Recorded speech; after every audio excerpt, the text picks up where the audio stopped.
Assalomu alaykum hurmatli kuzatuvchilar.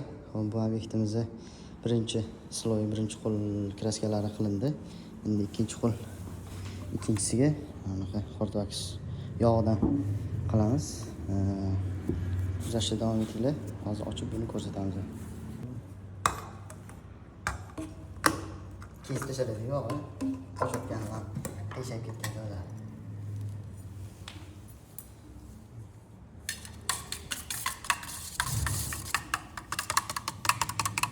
Qolgan ba'zi yog'larga qaraganda sal to'qroq ekan.